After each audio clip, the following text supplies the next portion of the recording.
आदमी जिस पर नाबालिग लड़कियों के यौन शोषण का आरोप है, वो दुनिया के सबसे शक्तिशाली लोगों के साथ इतना बड़ा सिस्टम कैसे बना लेता है और ये सिस्टम उसे दशकों तक कैसे बचाता रहता है। आपको बता दें, सालों तक जेफरी एप्स्टीन की कहानी दौलत, ताकत और भयानक शोषण की एक अंधेरी भूल भुलैया थी जो रहस्यों और कानूनी कमियों के पीछे छिपी हुई थी। लेकिन जैसे जैसे सीलबंद दस्तावेज जबरदस्ती खोले जा रहे हैं, हमें आखिरकार जवाब मिल रहा है। एक ऐसा कांड सामने आ रहा है जो इतना गहरा है जितना शायद ही किसी ने सोचा होगा। कई सालों तक जेफरी एप्स्टीन बेहिसाब दौलत और उससे भी बड़ी मिस्ट्री वाला आदमी था। वो एक गुमनाम फाइनेंसर था जो समाज के सबसे ऊंचे लोगों में उठता बैठता था। उसके प्राइवेट प्लेन में राष्ट्रपति, राजकुमार और मशहूर हस्तियां सफर करते थे। अमेरिकी वर्जिन आइलैंड में उसका एक अपना प्राइवेट आइलैंड था। न्यू मैक्सिको में एक बड़ा सा फार्म हाउस और मैनहट्टन के ऊपर ईस्ट साइड में एक बहुत बड़ा महल था। दुनिया के लिए वो एक शक्तिशाली, भले ही थोड़ा अजीब दानदाता था, लेकिन उस चमकती इमारत के पीछे एक खतरनाक सच्चाई थी। ये कहानी सिर्फ एक आदमी के अपराधों की नहीं है, बल्कि उस सिस्टम की है जिसने उसे ये सब करने दिया। ये कहानी है एक यौन तस्करी अभियान की, ह्यूमन ट्रैफिक की, जिसने सालों तक कमजोर लड़कियों को अपना शिकार बनाया और एक ऐसे शक्तिशाली काली दुनिया बनाई जो इतनी बड़ी थी कि उसे हाथ लगाना नामुमकिन था।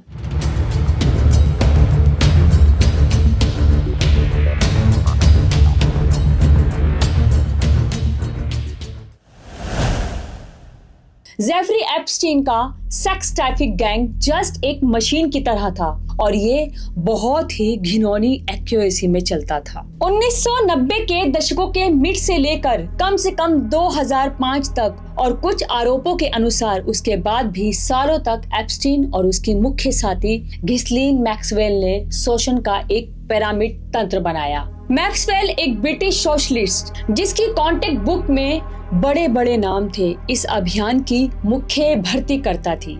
उसका काम था नाबालिग लड़कियों को एप्स्टीन की दुनिया में लाना, अक्सर उन्हें लेक्टिमेट, मैसेज थेरेपी, वैध मालिश चिकित्सा के काम का झांसा देकर। इनमें से कई लड़कियां गरीब परिवारों से आती थीं, इसलिए पैसे और अवसरों के बादों से उन्हें निशाना बनाना बहुत आसान था।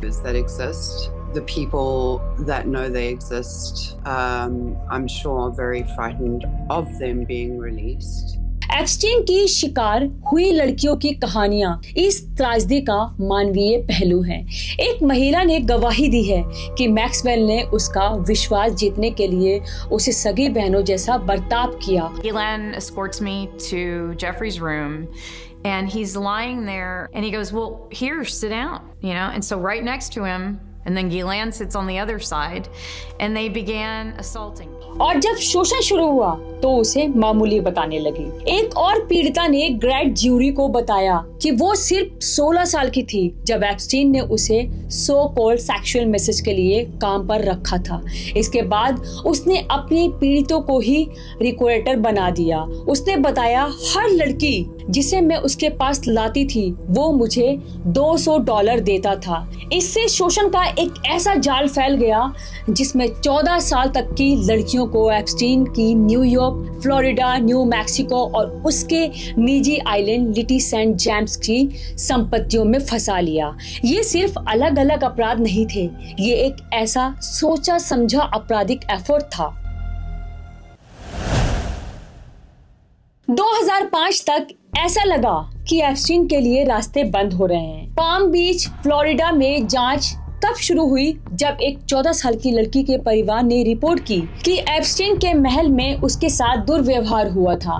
जल्द ही FBI ने भी अपनी जांच शुरू कर दी और 2007 तक संघीय अभियोजकों ने 53 पेज का एक सख्त आरोप पत्र तैयार कर लिया था जो एप्स्टीन को उम्र कैद के लिए जेल भेज सकता था, लेकिन वो चार्जशीट कभी दायर ही नहीं किया गया।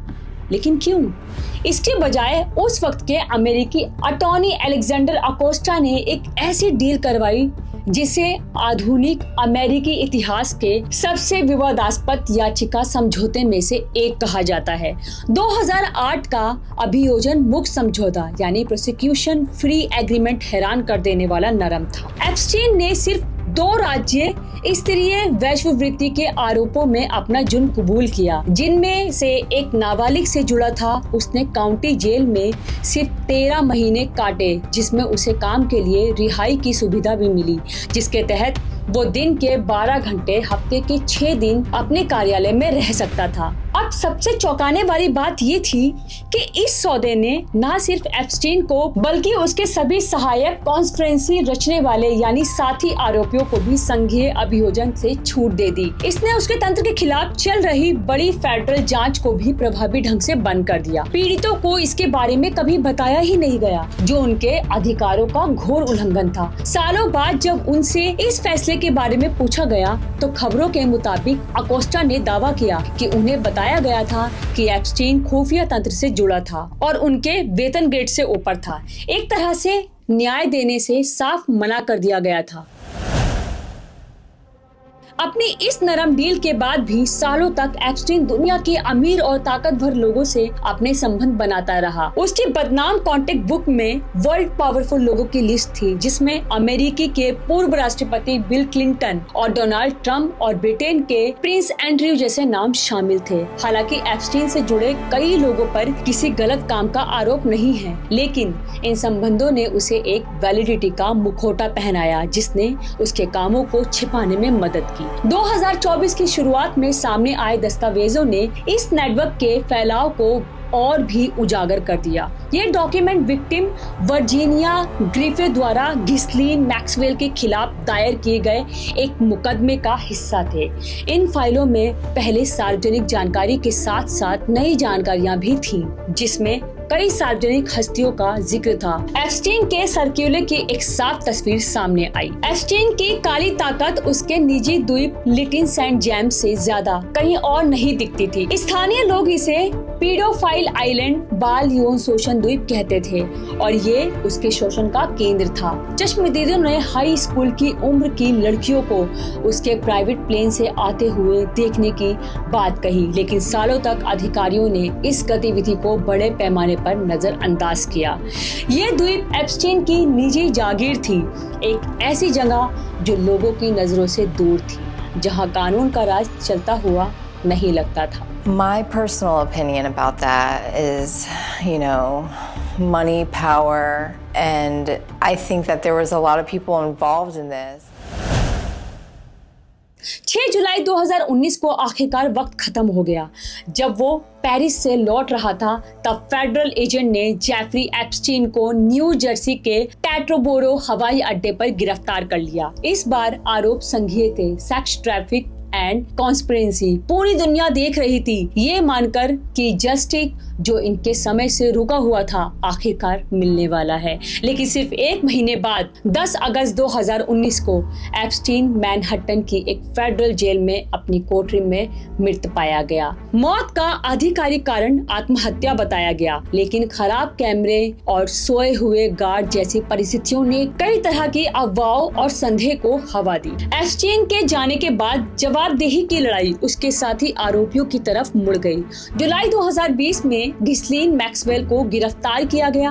दिसंबर 2021 में उसे 5 मामलों में दोषी ठहराया गया, जिसमें एक नाबालिग की यौन तस्करी भी शामिल थी और बाद में उसे 20 साल की जेल की सजा सुनाई गई। उसकी अपीलें अब तक नाकाम रही और अक्टूबर 2025 में सुप्रीम कोर्ट ने उसके मामले की सुनवाई करने से इनकार कर दिया। इस बीच वित्तीय मुआवजे मींस फेडरल कॉम्पेंसेशन के लिए भी कदम उठाए गए। एप्स्टीन की मौत के बाद बनाए गए एक स्वतंत्र मुआवजा फंड ने आखिर 135 से ज्यादा सर्वाइवर्स को लगभग 12.5 करोड़ डॉलर बांटे। जेफरी एप्स्टीन की कहानी अभी खत्म नहीं हुई है। अदालती दस्तावेजों के उजागर होने से चुप्पी की साजिश की कुछ परतें हटी हैं, जिससे एक ऐसी दुनिया सामने आई है जहां दौलत और पावर से भयानक अपराधों के लिए छूट खरीदी जा सकती है। इस मामले ने उन सिस्टम में घुसी गहरी सड़न को बेनकाब कर दिया जो कमजोरों की रक्षा के लिए बनाए गए हैं और इस बात का दर्दनाक हिसाब मांगा है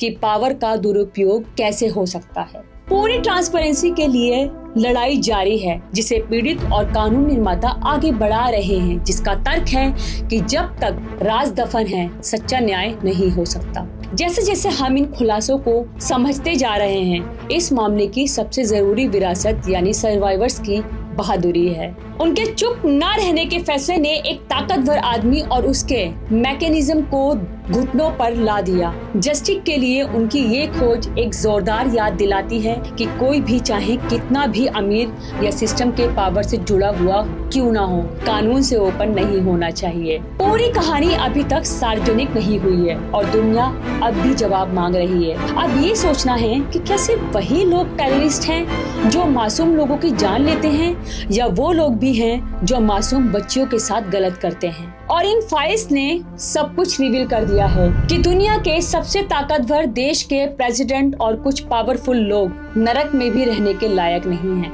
एप्स्टाइन फाइल्स के राज खुलने अभी बाकी हैं। चलिए दोस्तों, इसी के साथ मिलते हैं नेक्स्ट वीडियो में। और इस वीडियो पे या इन लोगों पे जिन्होंने इन लड़कियों के साथ ऐसा किया, इसमें आपकी राय क्या है, हमें कमेंट्स में जरूर बताएं।